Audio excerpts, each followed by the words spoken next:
bonjour à toute la Claudie. Aujourd'hui du drama, tout plein de drama. Alors qu'est-ce qui se passe? Il se passe que Nota Bene a sorti une vidéo qu'il a censurée. Alors on va écouter son dernier tweet. Il a fait une déclaration du coup, comme quoi il retirait une vidéo pour cause de transphobie. La transphobie, pour ceux qui ne savent toujours pas, hein, c'est quand quelqu'un renie ou considère que changer d'identité sexuelle, etc., de genre serait problématique, etc., etc. Et il se serait exprimé sur une vidéo, je crois que c'est sur, pas la castration, mais la, je sais plus comment on appelle ça, la mastectomie ou je sais plus quoi, serait donc une mutilation.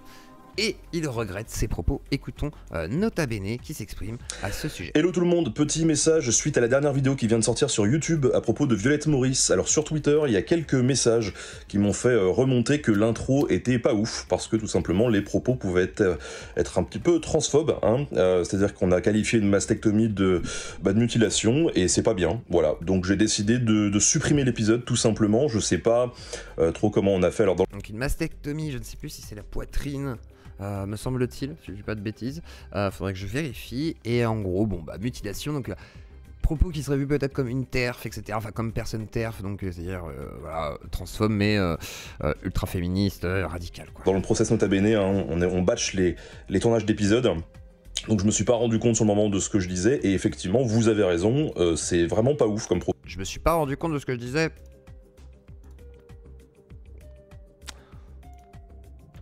Donc je m'excuse, on a retiré cette vidéo. Franchement, je me suis pas rendu compte de ce que je disais. Je sais pas, t'as écrit un texte, tu le lis pas qu'une fois la plupart du temps, tu vas au moins le lire une première fois pour savoir de quoi ça parle, etc.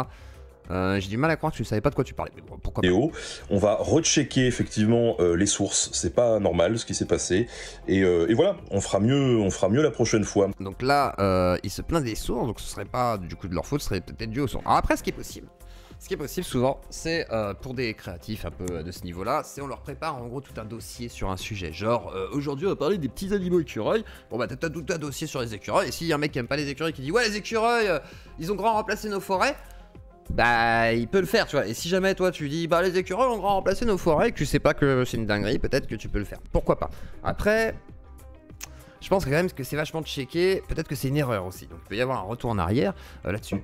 Passez tous une très bonne soirée sur Twitter, ciao, et donc, désolé. voilà. Donc Twitter, désolé. Alors on voit que quand même il y a du monde hein, qui a été, alors absolument pas le propos, il y en a certains qui disent effectivement tenter de réhabiliter une collabo, c'était pas vraiment ouf, ok. Quelques temps après ta vidéo sur le shitstorm, c'est niveau timing, c'est beau, et on va regarder ça, faut assumer les conneries, être gros, c'est en substance ce que je disais aussi dans cette vidéo. Mais qu'allez-vous dire après des très nombreuses femmes ayant subi une mastectomie, voire une double mastectomie pour cause de cancer du sein, et se disant effectivement mutilé. C'est une question de contexte, dans un cas c'est volontaire, et pas dans l'autre, il ne faut pas me faire dire ce que je n'ai pas dit. Si l'emploi du mot est une question, était problématique, il faut le reconnaître. Et là-dessus, pourquoi pas. Mais allez, le petit garde rouge veille, il s'exécute. Ça c'est Damien Rieu qui vient commenter, qui fait un petit gif. Bravo, respect, très bon effort, merci. Christine Z qui nous dit tout terme médical terminant par tomie désigne une ablation. On coupe, on enlève, on retire par exemple. L'hystérectomie consiste à l'ablation chirurgicale de l'utérus, effectivement. Samuel Lafont, je sais pas qui c'est. Si ce n'est pas une mutilation, qu'est-ce que c'est Nota Bene? Donc c'est reconquête. Donc voilà, c'est Zemmour. Les Wa Papa Sucré, je sais pas qui c'est, voilà, donc il y a plein de gens qui commentent, qui n'ont pas l'air d'accord, ou qui quand même disent, bon voilà, une gaffe ça arrive à tout le monde, c'est malgré tout cool de corriger cette erreur, il y a bravo à toi de te remettre en question, chose rare, donc tout le monde est là, bravo, beaucoup de gens quand même qui disent, voilà, la censure de baiser, le niveau d'autocensure à ce sujet est vraiment devenu ridicule, merci, je ne peux pas avoir d'opinion sur la question puisque j'ai pas vu la vidéo, mais là, les réserves ont l'air légitimes, et franchement, merci pour ce genre de réaction, reconnaître son erreur, s'en excuser, travailler dessus, le monde serait plus beau si tout le monde faisait ça. Et c'est vrai que pourquoi pas. Dans l'idée, pourquoi pas. Donc on va voir un petit peu ce que dit Nota Bene aussi sur sa vidéo sur comment gérer du coup un shitstorm. Parce que finalement il a fait une vidéo il y a 3 jours sur ce sujet. Et voilà, bien sûr on regarde le petit Robert, c'est bien une ablation d'une partie externe ou d'un monde, si certains s'offusquent du français. Donc voilà, une ablation c'est vrai que ça pourrait être considéré soit du coup pas comme une mutilation, mais voilà. Je ne vois pas en quoi ces propos seraient transphobes, puisque premièrement Violette Maurice n'était pas trans, et deuxièmement, oui, se faire retirer les seins est une mutilation, ablation ou détérioration d'un membre de part externe du corps, mutilation de statut, dégradation, mutilation, donc ablation pourquoi pas, loose syndicaliste que je connais sur Twitter, la grande classe, etc., etc. Et il y a aussi Seven Crown qui avait dit effectivement bravo, c'est très bien d'avoir reculé, je sais pas quoi, débunker des étoiles qui a dit oh là là bravo, donc tout le monde est là, bravo, ou sinon ça reste une mutilation, etc. Donc certains quand même titillent Nota Bene. Que disait Nota Bene à l'époque pour gérer un shitstorm? On va écouter Nota Bene et ses conseils de youtubeur parce que bah, lui il connaît quand même bien la plateforme, il connaît bien aussi les dramas malgré tout, et ses beaux yeux bleus, putain quel beau gosse, putain. Je comprends Psycho, on va mettre ses beaux yeux comme ça. En description de la vidéo principale ou dans les commentaires en disant « J'ai bien vu qu'il y a beaucoup de gens qui sont pas d'accord, par exemple sur les chiffres qu'on donne là-dedans ou sur ça, etc. » Bon, moi ce que je vous propose c'est d'en parler dans une autre vidéo. On va tout débriefer ensemble et je vais vous expliquer pourquoi on a choisi d'un point de vue éditorial de mettre ça ou ça ou ça ou ça. Et ça c'est une première piste en tout cas de réflexion qui montre la bonne volonté je pense du vidéaste quand il y a vraiment un gros problème ou quelque chose qui n'est pas compris. Maintenant... Et là c'est un peu le cas, c'est-à-dire que quelque chose n'a pas été compris dans ses propos ou déformé ou lui n'assume pas forcément ses propos parce qu'il a pas envie de les assumer. Donc là, petit retour en arrière. Dans tous les cas, s'il y a un très gros problème sur une vidéo, c'est qu'à un moment donné, le boulot peut-être qu'il a été... Il y a un truc dans les yeux, hein. Franchement, il y a un vrai truc avec les yeux, hein. C'est un truc de ouf. Hein. En vrai, il travaille à fond la colorimétrie sur les yeux, c'est un truc de psychopathe. Et, mal fait, même le vidéaste a mal fait son boulot parce qu'il s'est pas fait comprendre finalement. Donc ça reste une faute, même ce qu'il dit n'est pas faux, il s'est mal fait comprendre. Mais dans ce cas... Est-ce que tu as écrit ton texte, Nota Bene? Moi ce que je comprends pas c'est est-ce que Nota Bene a écrit son texte? S'il l'a lu, est-ce que c'est quelqu'un qui lui a écrit? Parce que le mot, il sait pas ce qu'il a lu, il dit. On va réécouter quand même ce que dit Nota Bene ensuite, mais genre, il dit ne pas savoir ce qu'il a lu quoi, donc enfin, ça me paraît étonnant. Ça peut être le cas, et puis dans le cas où vraiment une vidéo est problématique, et ça peut arriver à tout le monde j'ai envie de dire, parce que moi je travaille avec des auteurs, bon, qui sont reconnus par leur père, etc., auteurs, qui me sont conseillés par des gens qui sont sérieux, et donc j'ai jamais eu le problème. Mais ça m'arrive parfois de me dire, peut-être que je fais appel à... Eh ben voilà, c'était une vidéo prémonitoire, tu as enfin le problème, donc quelque part, il a des auteurs, et effectivement, des fois, il ne sait pas, en fait, qu'est-ce qu'il lit, il connaît peut-être pas les sujets, et ce qui fait effectivement une problématique de plus, c'est-à-dire, en gros, bah, tu peux dire des conneries. Et des grosses bêtises. On réécoute. Hello tout le monde, petit message suite à la dernière vidéo qui vient de sortir sur YouTube à propos de Violette Maurice. Alors sur Twitter, il y a quelques messages qui m'ont fait remonter que l'intro était un petit peu transphobe, hein, c'est-à-dire qu'on a qualifié une mastectomie de mutilation et c'est pas bien, voilà. Donc j'ai décidé de supprimer l'épisode tout simplement. Je sais pas trop comment on a fait. Alors dans le process Nota Bene, hein, on batch les tournages d'épisodes. Donc je me suis pas rendu compte sur le moment de ce que je disais. À mon avis, il fait plein de tournages. Ce qui est possible, hein. En vrai, il doit faire voilà, je sais pas combien de tournages par jour, peut-être 2, 3. C'est possible, hein, pour avoir un peu d'avance. Il doit faire ça sur 2 ou 3 jours concentrés, une connerie comme ça. À mon avis, il concentre tout, ce qui permet en fait d'écouler un maximum d'épisodes et surtout d'avoir une production qui soit quand même assez cadencée. Voilà, parce qu'il peut pas travailler 7 jours par semaine, ou doutez bien, et faire une capsule par jour, c'est un peu chiant. Du coup, tu essaies de tout condenser sur une petite partie, et puis après, voilà, tu as un temps libre, mais par contre, tu travailles comme un psychopathe en attendant. Donc effectivement, quand tu lis des textes comme ça, au fur et à mesure, il y a des fois, tu survoles. Moi par exemple, je fais des lives tous les soirs avec des invités, parfois, etc., des sujets différents et tout. Comme j'expliquais une fois, c'est je me souviens pas, quand j'ai coupé le live, des fois je me souviens pas ce qui s'est passé. Mais genre vraiment, c'est genre mon cerveau il est en mode éteint, et c'est fini. Mais vraiment, c'est genre, voilà. Et du coup, il y a des fois, je me souviens pas ce que j'ai fait de la semaine. C'est vraiment, je réécoute les capsules, ah ouais, putain, il y a eu ça, il y a eu telle personne qui est passée. Ah oui, c'est vrai que... Et à part quand il y a eu un grand moment qui va vachement stimuler et tout, et tu te dis, ah putain, il s'est passé un truc de ouf. Sinon, en principe, il est vrai que, bah, tu peux zapper un petit peu ce qui se passe, en fait.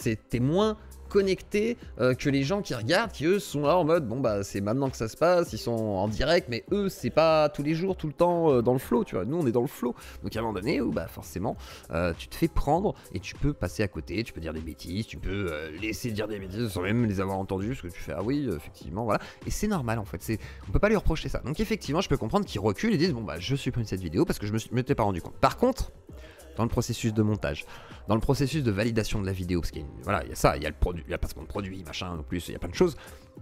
J'ai du mal à croire que ce soit pas vu avant. J'ai du mal à y croire. Honnêtement, c'est bizarre. Mais bon, pourquoi pas, c'est possible. Et l'erreur est humaine et je crois pas au complot, donc dans l'idée, je me dis c'est effectivement une erreur. Écoutons la suite. À quelqu'un qui en fait est problématique, tu vois, et que je l'ai pas détecté. Alors, je fais quand même des petites enquêtes entre guillemets, que je regarde les auteurs avec qui je travaille, je regarde s'ils ont pas publié. Comme dirait Bad Mulch, entre guillemets, tiens, il y a un indice, littéralement, entre guillemets, sous-entendu, non, il fait pas les enquêtes, mais il regarde vite fait, on il regarde le texte, il valide ou pas, il dit ok ça a l'air bon, ça a pas l'air bon, et il fait confiance à ses équipes. Il y a des trucs qui sont un peu chauds du cul, ou s'il n'y a pas eu des gros désaccords, voilà, ou s'il y a des désaccords, je les connais. Donc je sais déjà les biais qu'il peut y avoir et je peux les anticiper quand je vais discuter avec l'auteur, quand voilà, on peut essayer de désamorcer ces trucs-là, on peut être tout à fait clair dans la vidéo en disant mais ça, c'est un choix. Et là par exemple, ce qui est étonnant, c'est qu'il n'est pas vu avant, du coup, ce truc-là. Mais après, peut-être que c'est le drama Twitter, parce qu'on voit que sur Twitter, les gens disent voilà, c'est le drama Twitter qui l'a fait se rendre compte. Donc du coup, il est possible que le drama Twitter lui ait fait tilter, il s'est dit ah, peut-être que c'est un propos déplacé, je ne le savais pas, je m'en rends compte après coup, alors... Est-ce qu'il a eu raison de supprimer la vidéo? C'est vous qui allez me dire dans les commentaires. Moi je sais pas, moi je préférerais qu'il laisse la vidéo en accès mais qu'il s'en excuse à la limite s'il considère que son propos est déplacé. Et au pire, il cut, mais je pense que c'est intéressant de garder des traces. Sauf si c'est vraiment pour lui insultant, mais il me semble que là c'est juste une erreur de formulation à la limite, quoi. Et on l'a déjà fait dans certaines vidéos, en disant on prend le choix de faire, d'aborder tel angle ou de tel truc, parce que voilà, on l'assume. Donc... Sauf que là, du coup c'est pas... Voilà, la validation est faite, il y a le montage, la vidéo sort, et c'est après le shitstorm qu'elle est retirée, carrément retirée. Je pense que c'est un peu excessif. Ça désamorce tout de suite les choses. Dernièrement, on recevait par exemple une personne sur Twitch, une historienne, qui nous disait mais alors là il s'est passé ça, et ça c'est mon interprétation. Il y a des gens qui ne sont pas d'accord avec moi, mais c'est... Et ça c'est important de le dire. Ça par contre c'est très intéressant. Quand je fais des lives, par exemple, même moi, hein, par exemple ce soir, live 18h, enfin 19h, par exemple, ce soir, si jamais je donne mon avis, des fois je vais dire mais ça c'est mon avis quand même, c'est mon interprétation. Alors des fois, je vais dire ça c'est plutôt vrai, et c'est ce qui a l'air d'être vrai dans un consensus, mais si c'est mon avis, mon opinion à moi, c'est mon opinion. Et mon opinion n'a que de valeur de mon opinion. Elle n'a pas de valeur objective, absolue. Par contre, c'est mon opinion. Elle peut être basée sur des faits. Ça ne veut pas dire que j'ai raison. Mais par contre, je crois en ce que je pense. Ce qui est logique, parce que c'est ce que je pense. Mais ça ne veut pas dire que j'ai raison, hein, fondamentalement. Par contre, c'est ce que j'exprime. Et ce que j'exprime n'a pas à choquer, il a juste à être écouté, puis après on peut en débattre, etc. Mais c'est important quand même de l'expliquer, ça. Moi, ce que je pense, je vous le dis, pour moi, il s'est passé ça.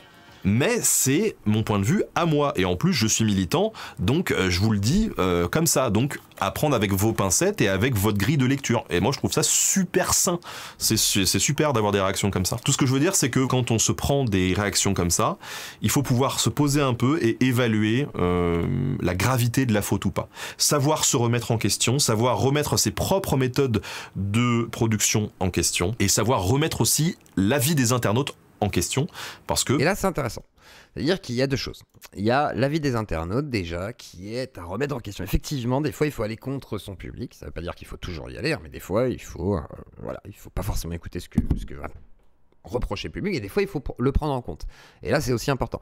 Et du coup il prend tout ça en compte pour essayer de dire qu'il faut être capable de se remettre en question sur le processus de production des vidéos. Et là-dessus c'est pas faux. C'est-à-dire que tu es obligé de te remettre en question parce que tu peux pas toujours obtenir certaines positions, tu peux essayer, des fois ça ne marche pas, des fois ça ne passe pas, et ça sert à rien d'insister. C'est vrai que des fois ça sert à rien de vouloir taper sur telle ou telle personne, ou essayer de, je sais pas, d'être plus insultant ou plus choquant, etc. C'est pas toujours nécessaire. Alors après, il y a quelle orientation tu donnes à ta chaîne, comment on fait ça? Ça c'est ce qu'on appelle une forme de direction artistique, pas une mise en scène, mais pas loin on va dire, c'est comment tu orientes pour avoir un personnage ou quelque chose de plus incarné dans le déroulé de ton truc. Moi par exemple, je pose la question de comment les gens comprennent que je suis plus en live qu'en rediff, etc. Alors déjà les rediffs ou les inédits sont en jaune, hein. Le jaune c'est rediff inédit, c'est les vidéos, et les inédits c'est écrit hashtag dièse inédit, et dièse RDF, ça veut dire rediff, et OEP c'est les lives, on en parle en direct ce soir à 19h, voilà.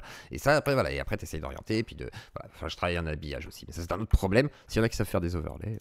Y en a plein qui disent des conneries aussi, ou qui pensent avoir raison et qui l'ont pas, et puis il y en a qui auront raison, hein, tout simplement, ou qui soulèvent des questionnements qui sont justes et qui méritent qu'on puisse s'attarder dessus et apporter. Et je pense qu'en vrai, l'histoire sur la mastectomie, là, ça peut amener à une vraie réflexion et un vrai débat sur le processus créatif. Ce qui m'embête, c'est qu'il ait supprimé sa vidéo.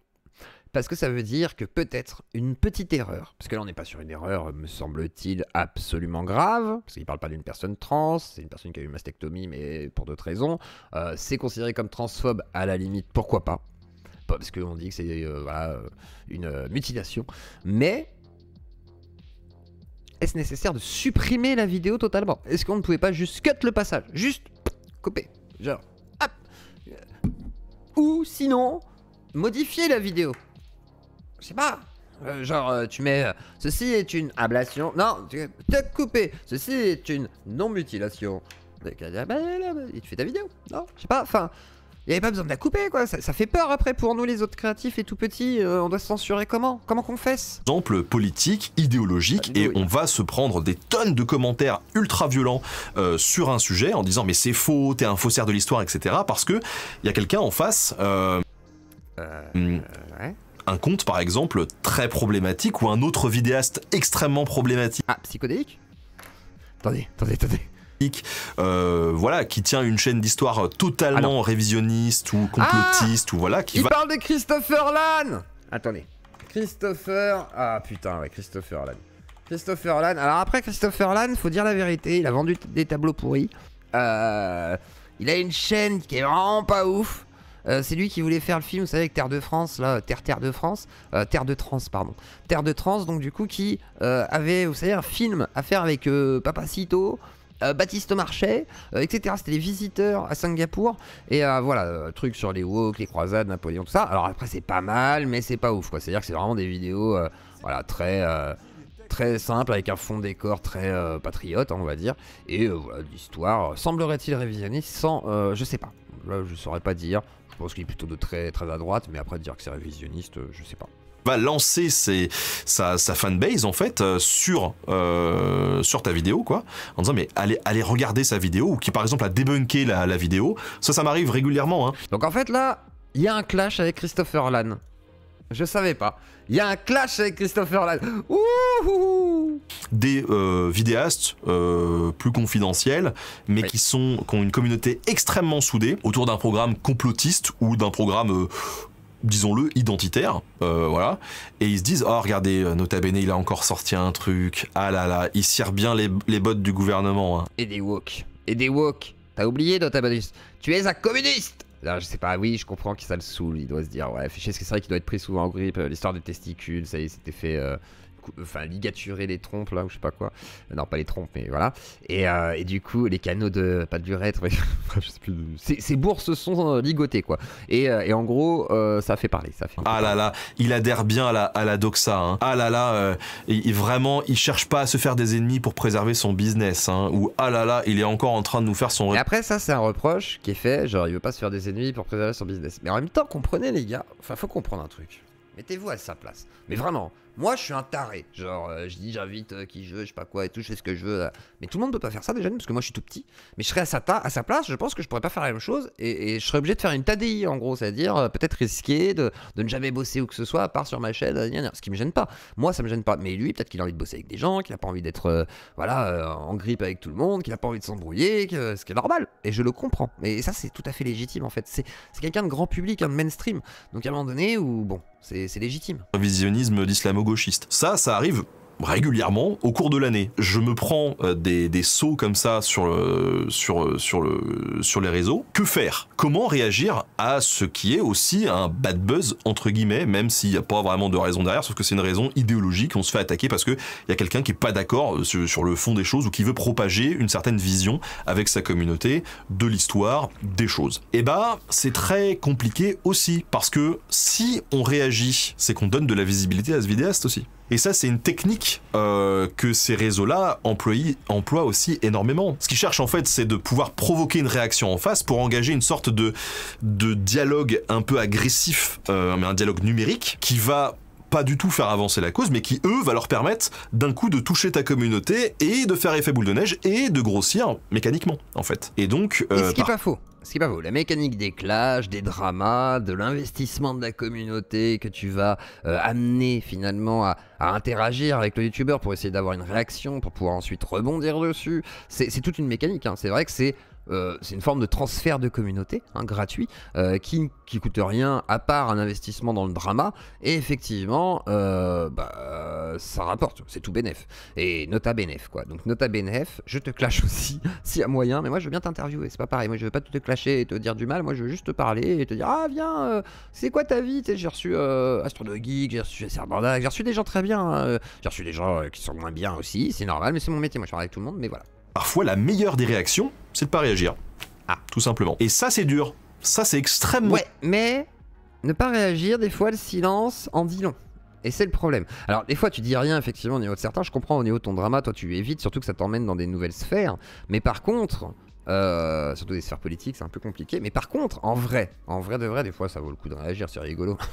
dur. Croyez-moi, c'est souvent beaucoup plus dur de Et parier. c'est vrai que c'est dur. Et c'est vrai. Et je félicite notre Kiwi Nunuche qui arrive à m'esquiver absolument comme une anguille à travers un filet. Et franchement, je le félicite. Hein. Il est bon. Hein. C'est un bon commercial. C'est un bon communicant. Et c'est une bonne anguille. Donc, comme on dit, il y a anguille sous roche. Réagir que de réagir. Même si réagir, ça alimente aussi le truc, hein, mais ne pas... Et à la limite, là où je t'accorde un point, c'est j'ai pas le seum pour l'argent. J'ai pas le seum pour ça. Mais j'ai le seum que tu aies pu me parler. J'avoue. Réagir, souvent c'est aussi la meilleure solution, mais tout ça, ça dépend aussi de votre affect personnel, et puis ça dépend, voilà, encore une fois, de vos valeurs morales, de ce que vous avez envie de défendre, jusqu'à quel point vous avez envie de vous dévoiler, de vous impliquer politiquement, idéologiquement sur internet. Et là, c'est vrai. Et franchement, bah voilà, on peut pas tout faire. Moi, il y a des fois où j'ai envie d'aller au turbin, tu vois, et puis j'y vais. Là, c'est très vrai ce qu'il dit, c'est-à-dire à quel point tu veux t'investir, à quel point tu acceptes de donner de ta personne pour considérer que voilà, tu peux donner ton opinion, à quel point tu vas l'imposer au peuple, à quel point tu vas le débattre, à quel point tu vas te confronter à certains qui ne sont pas d'accord et qui sont tes opposés, tes ennemis politiques. C'est pour ça que moi, par exemple, je suis toujours un peu tenu hors de l'échiquier, même si je parle à tout cet échiquier politique et que je veux communiquer avec eux. Par contre, je ne veux pas m'engager dans un camp. Non, ça ne m'intéresse pas et je ne créerai pas de camp politique, ça ne m'intéresse pas. Et vous pourrez me ressortir la vidéo si j'en crée un. Et vous pourrez me dire, t'es une merde si t'as créé un parti politique, parce que oui, je serais une merde dans ce cas-là. Non, mais ça va pas la tête. Je me dis, attends, c'est pas normal. Et puis des fois où je me dis, oh, je suis qui, hein, je suis juste un gars qui est chez lui en train de faire des vidéos, donc je vais pas sauver le monde, donc fuck. Voilà. Et en fait, vous avez le droit de réagir comme ça aussi, et c'est... Vous avez le droit, effectivement, vous avez le droit. Normal, encore une fois. Il faut définir la nature de la critique avant même de pouvoir réagir à cette critique, et je pense que c'est... Effectivement. C'est intéressant parce qu'on voit grâce à sa vidéo aussi que bah du coup Nota Bene se remet vraiment en question sur tout ça, et avant même du coup ce shitstorm avait déjà ses questionnements. Le shitstorm n'amène qu'un nouveau questionnement, ça n'a rien à voir du coup avec l'extrême droite ou le révisionnisme de Christopher Lann, etc. Mais par contre effectivement on est quand même sur un truc voilà qui... Je me pose la question si j'ai le droit d'utiliser cette vidéo du coup. Je me pose vraiment la question. Et voilà. Bisous. Et du coup...